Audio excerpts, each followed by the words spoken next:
Գյումրիում այսօր 4 տանտանիք է այրվել։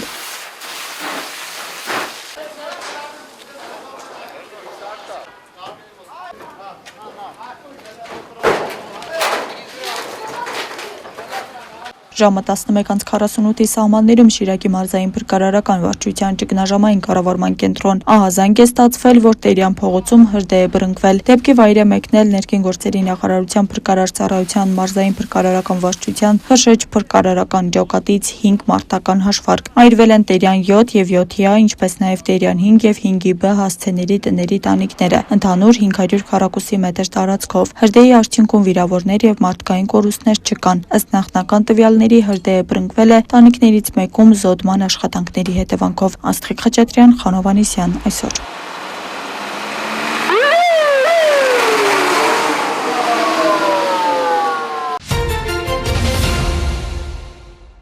Վարչապետ Նիկոլ Փաշինյանն աշխատանքային հանդիպում է ունեցել Հայ էլեկտրական ցանցեր Փակ բաժնետիրական ընկերության ժամանակավոր կառավարիչ Ռոմանոս Պետրոսյանի հետ հեծում իրականացվող եւ ընթացքի մեջ գտնվող աշխատանքների վերաբերյալ։ Ռոմանոս Պետրոսյանը նախ տեղեկացրել է, որ բարձր ղեկավարության մասնաճյուղի տնօրենների, գլխավոր տնօրենի տեղակալների պարգևավճարները վերջիններիս կամովին հրաժարվելու արդյունքում մի քանի տասնյակ միլիոն դրամի խնայողություններ են ձևավորել։ Եվ մենք հենց առաջի ամսվանից իմ նշանակումից հետո մինչև 200,000 դրամ համակառն եկամուտ ունեցող հեծի աշխատակիցներին լրացուցիչ կառավարչի առանձին հրամանով լրացուցիչ 20,000 դրամ պարգևատրումներ սահմանեցին եւ արդեն 4-րդ ամիսն է կստանան մեր գործընկերները։ Արդյունքում ավելի քան 1700 աշխատակիցներ օգտվում են այդպես Այսինքն ցածր աշխատավարձի, ցածր հեծի ցածր աշխատավարձի սեգմենտում աշխատող մարդկանց համար այդ համակարգը ներդրվել է։ Այո, միջինացված 10-ից մինչև 20% բարձրացում է տեղի ունեցել փաստացիորեն։ Ասեմ, որ նկատի ունեմ դա մեկ անգամյա, երկու անգամյա, երեք անգամյանա, թե շարունակվում է, այսինքն դա շարունակական է, քանի դեռ մենք չենք կարողանում դրույքաչափի եւ հաստիքացուցակների վերանայում անենք, քանի որ այդ լիազորությունը վերապահված է տնօրենի խորհրդին։ Քանի դեռ այդ լիազորությունը մենք չունենք եւ սեփականատերի փոփոխություն տեղի չի ունեցել, մենք մեր այդ քայլով 10-ից 20% բարձրացրել ենք այդ սեգմենտի աշխատակիցների աշխատավարձերը, նաեւ համեմատության համար ասեմ, ստաբար գիտեք, մեր երկրում վերջին ամիսների ցուցանիշներով միջին աշխատավարձը 320,000 դրամ է ամսական, հեծի շուրջ 6800 աշխատակիցներից ուղիղ կեսը, 3400 մոտ աշխատակիցներ վարձատրվում են 300,000 դրամից ցածր չափով, իսկ նրանցից ավելի քան 1700-ը չեն հաղթահարում 200,000-ի շեմ։ Եվ ահա ամենախոցելի այսպես սոցիալական այդ շերտին մենք լրացուցիչ 20,000 դրամական ամսական միանվագ պարգևատրումներ ենք։ Ես կարծում եմ, որ դա կապված է նաև աշխատանքի որակի հետ, չէ՞, որովհետև ենթադրում եմ, որ այդ մարդիկ են հատվածն են, որոնց աշխատանքը անմիջապես աշխատանքի արդյունքը երևում է էլեկտրաէներգիայի մատակարարման որակի վրա։ Այո, դա սպասարկման շղթայի, արժեշղթայի ստորին օղակն են, հիմնականում մանձորներ, տեսուչների մի որոշ ուրեմն խանակ, ինչպես նաև վարորդներ, բանվորներ, տարբեր խնդիրներ կատարող հերթապահություն իրականացնող մասնագետներ 300,000-ից մինչև 600,000 սեգմենտում վարձատրվում են մոտ 1500 աշխատակիցներ։ Վարչապետ Նիկոլ Փաշինյանի հետ աշխատանքային հանդիպման ժամանակ հեծի ժամանակավոր կառավարիչ Ռոմանոս Պետրոսյանը անդրադարձել է նաև բաժանորդների միացման գների հնարավոր վերանայմանը։ Նիկոլ Փաշինյանը նախ հիշեցրել է, որ բաժանորդների միացման գների փոփոխություններ տեղի ունեցել էին եւ մարդիկ կասկածներ էին հայտնում, թե ինչքանով են հիմնավորված այդ գները, որովհետեւ միացման գներն էականորեն բարձրացել էին։ X կազմակերպությունը կամ անհատը ծախսում է Y թվով էներգիա, բայց իրականում վերջում վճարում վերցնում ենք Y+ ինչ-որ մի բան։ Եվ դրա հաշվին կորուստները նաև նվազեցնում են, բայց դա ստացվում է, որ քաղաքացիներից էլ լրացուցիչ գումար են գանձում։ Այսինքն մի կողմից կորուստներն են նվազեցրել, մյուս կողմից քաղաքացիներից ավել գումարներ են գանձել։ Այդտեղ կա նաև երրորդ ռիսկը, որոշակի քանակի էլեկտրաէներգիայի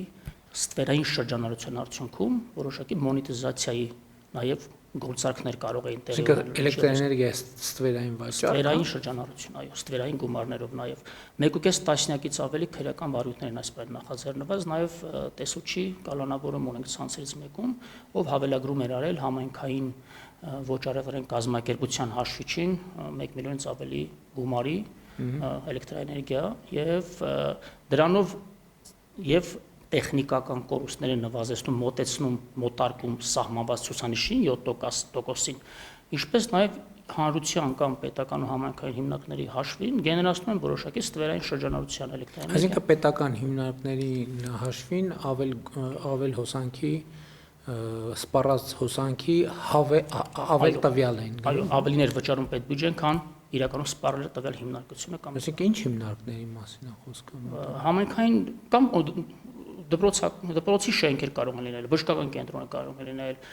կոմունալ տնտեսության հողակներ մեծամասամբ, քաղաքների, մեր բնակավայրերի գիշերային լուսավորության ցանցերի վրա են ահռելի հավելագրումներ արվել եւ հավելագրումների ծավալը ընդհանրական, որ ասեմ, արդեն իսկ հայտնաբերված եւ փաստաթղթավորված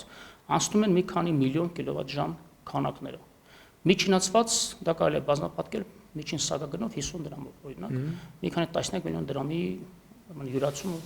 մեքենայությունների բյուջեն կստանա։ Բայց դրանք հայտնաբերված փաստացի ֆիքսվածներն են։ Փաստաթղթավորված եւ քրեական վարույթներ նախաձեռնված եւ ՀՑԿՀ կողմից վարույթի շրջանակներում ուսումնասիրված եւ հաստատված են բարվարշ։ Բայց նաեւ ես կարդացի եւ հարցազրույցներ լսեցի, որ 2018-ից 24 թվականի տվյալները անհետացել են։ Դա եւս առանձին բավականին ցցում պատկեր է կառավարման ճգնաժամի, ինչ պետության այդ ձեր ասած հավելագրումները այս նոր ժամանակահատվածի մասին են, թե նախորդի։ Մինչև կառավարչի նշանակումը, կառավարչի նշանակումից առաջ։ Իսկ այդ 2018-ից 24 թվականի տվյալները, որ անհետացել են ինչ-որ ձևով, այդ նշանակում է, որ պոտենցիալ հավելագրումների տվյալները եթե եղած լինեին, այդ տվյալների հետ կանհետանային։ Կարող ենք ենթադրել, բայց այստեղ ավելի խորքային խնդիր ունենք։ ԵՊՑ կանոններ կան սահմանված ՀՑԿՀ կողմից, էլեկտրաէներգետիկական շուկայի բաշխման ցանցի կանոններ են կոչվում։ Դա իրավակարգավորումներ են, որին պետք է հետևի ՀԵՑ-ը եւ լիցենզավորված ոլորտում ցանկացած իրավաբանական անձ, եւ այդ կանոններով ՀՑԿՀ-ին հասանելիություն եւ երաշխիքներ պիտի տրվեն բաժանորդների, քաղաքացիների, իրավաբանական անձանց կողմից սպառած էլեկտրաէներգիայի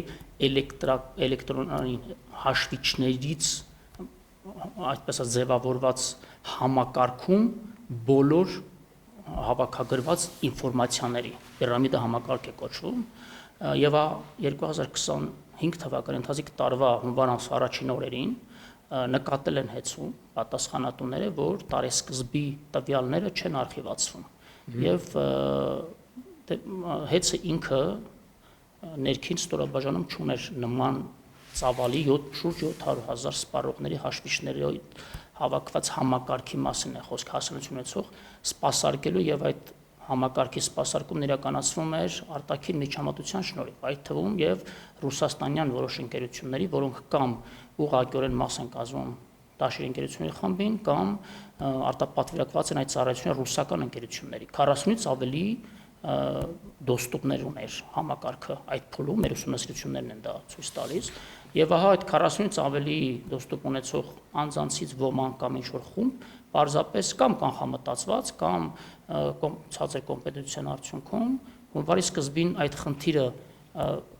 լուծելու process-ի ընթացքում որպեսզի լրացուցիչ սերվերի վրա լրացուցիչ տեղեր ազատվեն եւ կարողանան այդ ամբողջ արխիվացնելու չգիտեմ ինչ գործողության արդյունքում ուսումնասիրվում այս պահին նաև քրեական վարույթ կան այդ փաստով եւս նախաձեռնված ջնջվել է 2018-ից 24 թվականի նոյեմբեր ամիս ընկած ամբողջ տվյալների բազան։ Հիմա տենց վարկած կարող է լինել, որ այդ տվյալների բազաներում տեսանելի եւ ապացուցելի կլինեին նաեւ հավելագրումներ եւ այլն ձեր նշածները եւ այդ տվյալների ջնջելու հետ այդ տվյալները նույնպես վերացել։ Այո, կարող ենք ենթադրել, այդտեղ կա նաեւ առաջին խախտման բնույթը ինքնին ԵՊՑ կանոնի կոպիտ խախտում է եւ տվյալ փաստը հատկանշականն այն է, որ ժամանակի տնօրեններն ու կառավարիչները թաքցրել ՀՑԿ-ից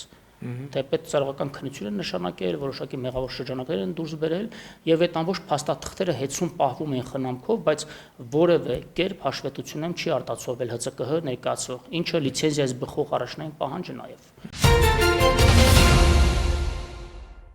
Գյուղում ունեցա, որ տեղ չկա, որտես գնանք տարբեր տեղեր դասանենք, ստեղ ավելի հարմար գտանք։ Աղավնավանքի միջնակարգ դպրոցում դասերը ժամանակավոր անցկացնում են 5 կառույցի մարզադահլիճում ու հանդիսությունների սրահում։ Աշակերտները շատ չեն, կարողացել են սրահաբաժանել դասարանների, օգտագործել են 5 կահույքը։ Ձայները չեն խանգարում բացարձակ, քիչ են երեխաների, բայց ունենք նաև տեղ, որ երկխիցողության, ասենք, դասա լինում կամ համակարգչային դասերը անց ենք ասում ուրիշ տեղ, որտեղ մի քիչ աղմուկ շատ է, այդտեղ երկրորդ հարկ ունենք եւ երկրորդ հարկում եւ հանդիսությունների սրահ ունենք։ Ժամանակավոր նաև նախակրթարանն են այստեղ տեղավորել։ Հնարավորության սահմաններում ստեղծել են պայմաններ եւ փոքրիկների եւ դպրոցականների համար։ Այստեղ աշխատելուն շատ չի մնացել։ Հին դպրոցին կից կառուցում են նորը, ժամանակակիցը։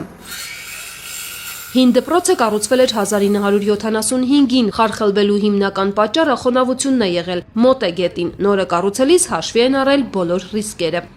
Ամբողջ հիմքերը, որը շփվում է հողի հետ, ջրամեկուսացվում է, 2 շերտ տոլով եւ 1 շերտ պլանտերով։ Դպրոցի հիմքը մոնոլիթ հիմնային հեծաններից է սկսում, որտեղից բարձրանում են մոնոլիթ շները մինչև վերջ, շատ ամուր դպրոց կլինի։ Աղավնավանքի միջնակարգ դպրոցը երկհարկանի է 144 երեխայի համար։ Կլինեն լուսավոր ու ընդարձակ դասարաններ, վերազինված քիմիայի, կենսաբանության, ֆիզիկայի լաբորատորիաների համար անհրաժեշտ գույքով, հնարավորություն կունենան օգտվել կանաչ էներգիայից։ Դպրոցը նաև հանդիսությունների համար նախատեսված նոր պայմաններ կունենա՝ մարզադահլիճ, մարզադաշտ, ջերմոց։ Շինարարության ընդհանուր մակերեսը կազմում է 1800 քառակուսի մետր, կազմված է 2 մասնաշենքից, դպրոցի եւ մարզադահլիճի։ Դրանք իրարից բաժանում են սեսմակայուն կարով։ Շենքը երկհարկանի է, միաձուլ երկաթբետոնից։ Աղավնավանքի դպրոցի շինարարությունը նախատեսում են ավարտել 2026-ի տարեվերջին, ներդրումը կգերազանցի 1 միլիարդ 50 միլիոն դրամը։ Տավուշի մարզում այս պահին պետբյուջեի ֆինանսավորմամբ եւ Հայաստանի տարածքային զարգացման հիմնադրամի պատվիրատվությամբ ակտիվ շինաշխատանքներ են ընթանում 18 կրթօջախում, կառուցվում ու նորոգվում են դպրոցներ ու կրթահամալիրներ, մանկապարտեզներ, վարժարան, միջազգային չափորոշիչներին համապատասխան մարզահրապարակ։ Միացյալ Նահանգների միջնորդությամբ Հայաստանի եւ Ադրբեջանի միջև խաղաղության գագաթնաժողովի արդյունքներով հայտարարված թրիփ նախաձեռնությունը նոր հեռանկարներ է բացում ամբողջ տարածաշրջանի համար եւ կօգնի միջին միջանցքի ամրապնդմանը, հայտարարել է Վրաստանի խորհրդարանի նախագահ Շալվա Պապուաշվիլին։ Դա կարևոր է մրցակցության զարգացման, ինչպես նաեւ փոխադրողներին առավել լավ պայմաններ առաջարկելու տեսանկյունից եւ դրանով իսկ մեր միջանցքը կդառնա ել ավելի գրավիչ, ասել է Պապուաշվիլին։ Նրա խոսքով Հարավային Կովկասում եւս մեկ ուղու բացումը վկայում է տարածաշրջանի կայունության մասին, ինչը կներգրավի ավելի շատ ներդրումներ։ Սա ինքնին ուղերձ է տարածաշրջանի կայունության մասին, ինչը կընդլայնի բոլոր մյուս տեսակի ներդրումները, թե միջանցքի շուրջ ենթակառուցվածքներում, թե տարածաշրջանի տարբեր ոլորտներում ընդհանուր ներդրումների տեսանկյունից։ Հետևաբար մենք ողջունում ենք այս նախաձեռնությունը, որն օգտակար կլինի ամբողջ տարածաշրջանի համար, նշել է Պապուաշվիլին։ Միջին միջանցքը ներկայում սկսվում է Չինաստանից, անցնում Կենտրոնական Ասիայով, Կասպից ծովով, Ադրբեջանով, Վրաստանով եւ շարունակվում դեպի Եվրամիություն։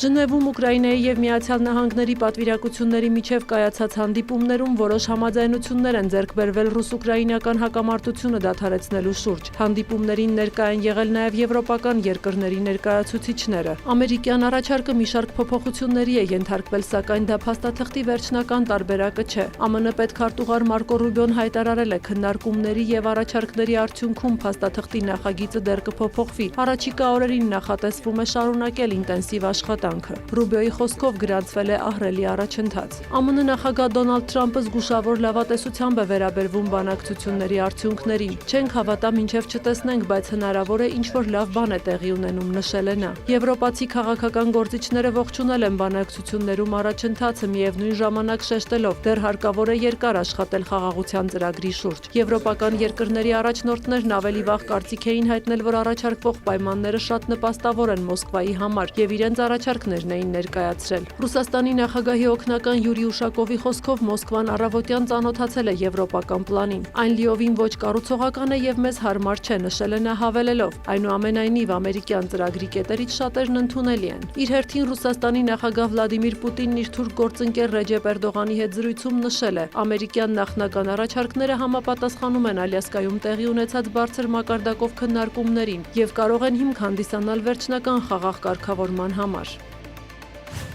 Ուկրաինայի նախագահ Վոլոդիմիր Զելենսկին Շվեդիայի խորհրդարանում տեսակապով ելույթի ժամանակ հայտարարել է. այժմ կրիտիկական պահ է եւ ուկրաինական կողմը սերտորեն աշխատում է Միացյալ Նահանգների եւ Եվրոպայի գործընկերների հետ քայլերը հստակեցնելու համար։ Նրա խոսքով առայժմ քննարկումների ընթացքում հաջողվել է բանակցությունների սեղանին պահել զգայուն կետերը, այդ թվում բոլոր ուկրաինացի ռազմագերիների ազատ արձակման եւ առևանգված ուկրաինացի երեխաների վերադարձի հարցերը։ Միևնույն ժամանակ Զելենսկին կրկին մերժել է տարածքային զիջումների գնալու պատրաստակամությունը, ինչը հակասում է 28 կետից բաղկացած ամերիկյան առաջարկին։ Պուտինը ցանկանում է, որ օրինականորեն ճանաչվի այն, ինչ նա գողացել է, ցանկանում է կոտրել տարածքային ամբողջականության եւ ինքնիշխանության նկատմամբ հարգանքը, ասել է Զելենսկին։ Ուկրաինայի Գերագույն Ռադայի նախագահն իր հերթին նշել է, որ Ռուսաստանի կողմից գրավված տարածքների պաշտոնական ճանաչումն այլ երկրների կողմից Ուկրաինայի զինված ուժերի թվաքանակի եւ հետագայում իր նախընտրած դաշինքներին միանալու հնարավորության սահմանափակումը կարմիր գիծ են Կիևի համար։ Ամերիկյան առաջարկով նախատեսվում է, որ Ուկրաինան պետք է հետ քաշի զորքերը Դոնեցկի արևելյան հատվածներից, որոնք այժմ գտնվում են Կիևի վերահսկողության տակ։ Միջազգային հանրությունը պետք է ճանաչի Դոնեցկի, Լուգանսկի եւ Ղրիմի նկատմամբ Ռուսաստանի դեֆակտո վերահսկողությունը։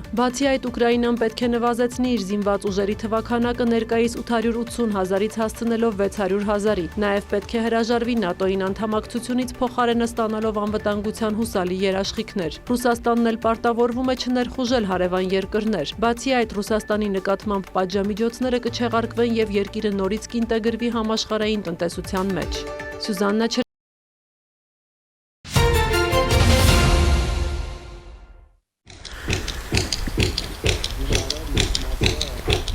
Ակտիվ շինարարական ձայներն են ամեն առավոտ Խաթարում սահմանամերձ խոտի գյուղական անդորը։ Բնակիչներին ոգևորել է այս փաստը։ Այստեղ պետության միջոցներով մինչև 16 միլիոնով 20 տուն է կառուցվում։ Դավիթը ընտանիքով մի քանի ամսից երազանքների տանը կապրի։ Երեխաները ցանկանում էին, որ ամանորը նշեին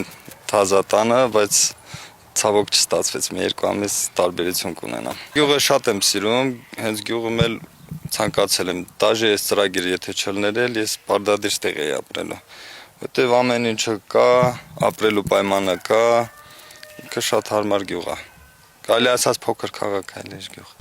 Յուրի Աբրահամյանը 25 եւ ավելի տարիներ ապրել է Ռուսաստանում, դեռ մի քանի տարի առաջ էր պլանավորել վերադառնալ հայրենի խոտ բնակավայր։ Ծրագիրը օգնեց, որ ավելի արագ կյանքի կոչի որոշումը, ասում է, չնայած պետական աջակցությանը, տուն կառուցելը հեշտ չէ, առավել դժվար կլիներ, եթե մասնագետների օգնությանը դիմեին։ Տունը որ սկսել էի կառուցելը, հարևանս եկավ տարիքով մարդ էր։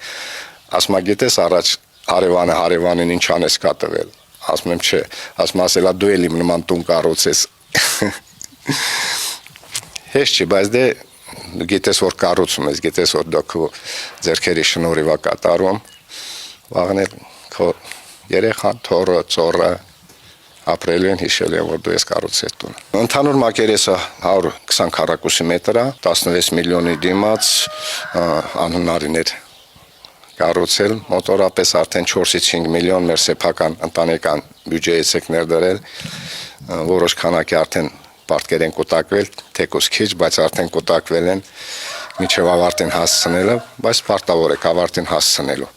Խոտում սովոր են շինարարական եռուզեռին, շատերն են լծված այդ աշխատանքին։ Վարչական ղեկավարի խոսքով սահմանամերձ բնակավայրում ապրելու համար պայմանները բավարար են, միայն թե սառեցված ծրագիրը վերաբացվի։ Բնակիչների քանակի խնդիր չունեցող գյուղում էլի տներ են ուզում կառուցել։ Հիմա եթե ծրագիրը նորից ասենք հնարավոր լինի, որ ծրագիրը բացվի, ես վստահ եմ, որ էլի 30-ից ավել շահառուներ նորից կընկերվեն ծրագրին։ Ըստ աշխատանքի եւ սոցիալական հարցերի նախարարության վերջին տվյալների պետական աջակցությամբ սահմանամերձ բնակավայրերում 2300 ընտանիք տուն է կառուցում։ 163 ընտանիք արդեն ամբողջությամբ ավարտել է աշխատանքները։ Հանրապետությունում բնակարանային մատչելիության ապահովման պետական ծրագրից օգտվողների թվով առաջատարը Տավուշն է, հաջորդում է Վայոց ձորը։ Սյունիքի սահմանամերձ բնակավայրերում տուն է կառուցում 225 ընտանիք։ Մարզում ծրագրի շահառուների թվով առաջատարները Քարահունջն ու Խնձորեսկն են։ Փաստացի 7 ընտանիք արդեն բնակություն է հաստատել նոր տանը։ 117 տուն կառուցում է Գորիս համայնքում, 53 տուն կառուցում է Տեղ համայնքում, Տաթև համայնքում 20 տուն, Կապանում 25 եւ Մեղրիում 10 տուն։ Պետության աջակցությամբ 16 միլիոնանոց ծրագրի կասեցումից հետո միայն Տավուշի ու Վայոց ձորի բնակիչները կարող էին օգտվել մինչև 2025-ի դեկտեմբեր, ընդ որում 16 միլիոն վարկավորումը դարձել էր 21։ Հայաստանի կառավարությունը մտադիր է վերսկսել սահմանամերձ գյուղերում տների կառուցման համար սուբսիդավորման ծրագիրը, որի շրջանակում մարզպետի խորհրդական Կարեն Բալյանի խոսքով Սյունիքում առաջիկայում էլի տներ կկառուցվեն։ Սյունիքի մարզում կավելանա 237 շահառու, որից 173-ը դրանք այն շահառուներն են, որոնք մինչ այս շինարարական թույլտվությունները ստացել են եւ կամ այդ նպատակով ձեռք են բերել հողատարածք, բայց չեն հասցրել դիմել ծրագրին եւ իրականացնել ծրագիրը, իսկ 64-ը կլինեն լրիվ նոր դիմողներ։ Ծրագիրը նպատակ ունի նվազեցնել արտագաղթը, մեկնարկից ի վեր Սյունիքում ցանկացողների պակաս կար, սակայն կասեցվելուց հետո ավելացել է նրանց թիվը։ Ըստ մարզպետի խորհրդականի ծրագրի վերսկսումից հետո գործող բնակավայրերի ցանկին կավելանան եւս մի քանիսը, ինչպիսին է օրինակ Վարդավանքը։ Նարե Խաչատրյան, Արթուր Հայրապետյան, Սյունիք լուրեր։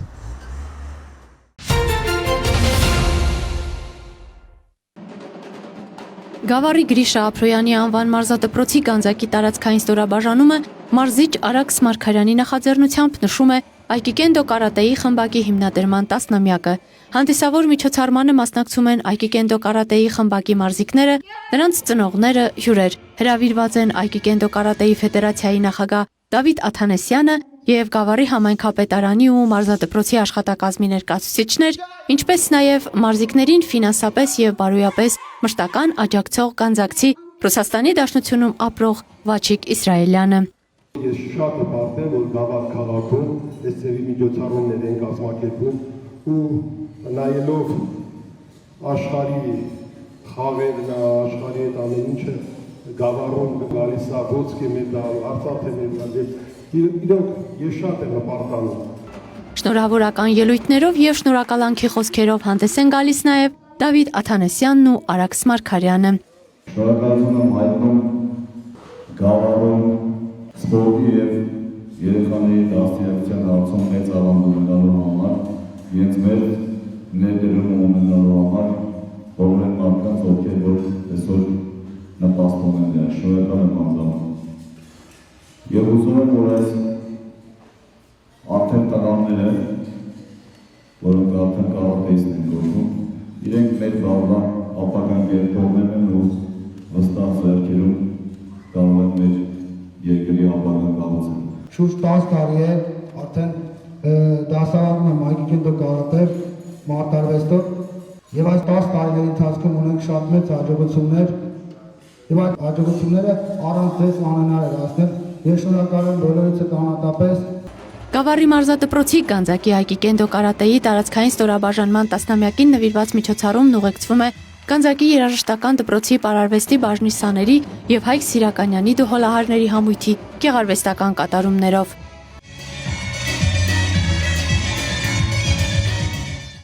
Գավառի մարզադպրոցի Գանձակի Այկիկենդո կարատեի տարածքային ստորաբաժանման կայացման եւ զարգացման գործում ունեցած ավանդի համար շնորհակալագրեր են հանձնվում Գավառ համայնքի ղեկավար Գուրգեն Մարտիրոսյանին եւ Վաչիկ Իսրայելյանին, իսկ համագործակցության համար Գանձակի երաժշտական դպրոցին եւ Հայկ Սիրականյանին։ Միջոցառումն ամփոփվում է շնորհավորանքներով ու բարեմաղթանքներով։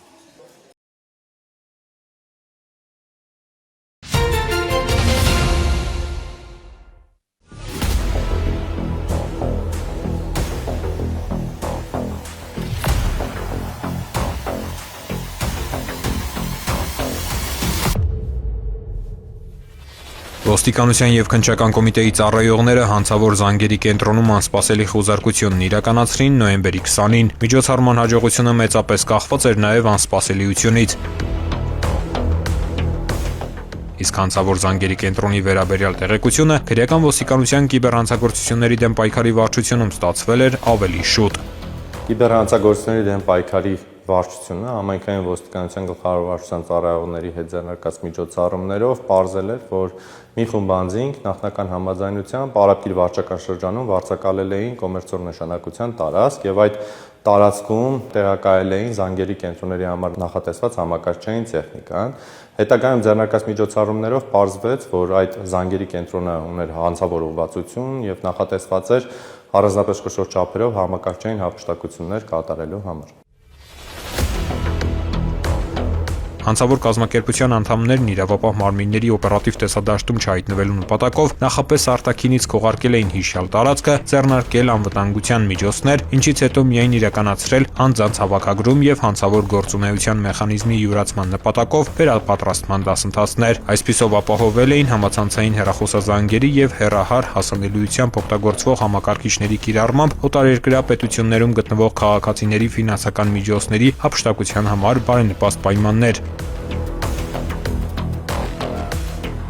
Իդեպ Հայաստանում գործող նմանատիպ հանցավոր կազմակերպությունները փոխկապակցված են այլ պետություններում նույն հանցավոր մեխանիզմը կիրառող հանցավոր այլ կազմակերպությունների հետ, որոնք իրենց հերթին թիրախավորում են մեր հանրապետության քաղաքացիներին, եւ այստեղ հայտնաբերված ամեն հանցավոր զանգերի կենտրոնի գործունեությունը կասեցնելը նշանակում է հանցատեսակի կանխարգելում նաեւ մեր քաղաքացիների համար։ Ձեռնարկված լայնածավալ օպերատիվ հետախուզական միջոցառումների արդյունքում հնարավոր եղավ պարզել նշված հանցավոր զանգերի կենտրոնի մեջ ներգրաված յուրաքանչյուր անձի դերակատարությունը, անկեղծ հարթակների տվյալները, որի միջոցով վերջիններս թիրախավորում էին օտարերկրյա քաղաքացիներին, ինչպես նաև այն կրիպտոդրամ բանակների հասցեները, որոնք օգտագործվել են հանցավոր ճանապարհով ստացված եկամուտները կանխիկացնելու համար։ Հանցավոր կազմակերպության անդամներն ունեին նաև իրավապահ մարմինների անակնկալ այցելության ժամանակ համակարգիչներում առկա էլեկտրոնային ապացույցների ոչնչացման հստակ ուղեցույց։ Նաև այս հանգամանքը հաշվի առնելով նոյեմբերի 20-ին քրեական ոստիկանության գլխավոր վարչության եւ քննչական կոմիտեի ծառայողներն իրականացրին անսպասելի խուզարկություն եւ մանրակրկիտ ծրագրված մուտք գործողությունների շնորհիվ հանցավոր կազմակերպության անդամներին չհաջողվեց ոչնչացնել քննության համար առանցքային ապացուցողական նշանակություն ունեցող էլեկտրոնային տեղեկությունները։ Խուզարկության ժամանակ հայտնաբերվել են հանցավոր կազմակերպության անդամներ, որոնք Հայաստանի եւ այլ երկրների քաղաքացիներ են, ինչպես նաեւ նրանց օգտագործած համակարգչային տեխնիկան։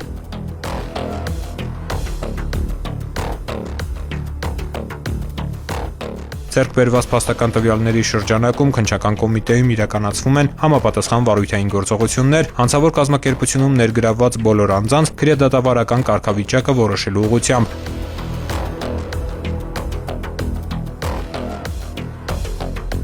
Քրեական ոստիկանությունն էլ իրականացնում է ակտիվ համագործակցություն օտարերկրյա պետությունների իրավապահ մարմինների հետ հանցավոր կազմակերպության գործողություններից տուժած անձանց վերաբերյալ տեղեկություններ ստանալու նպատակով։ Նմանատիպ հանցավոր զանգերի կենտրոնների բացահայտման աշխատանքները կրում են շարունակական բնույթ եւ ցանկանում եմ հորդորել մեր քաղաքացիներին,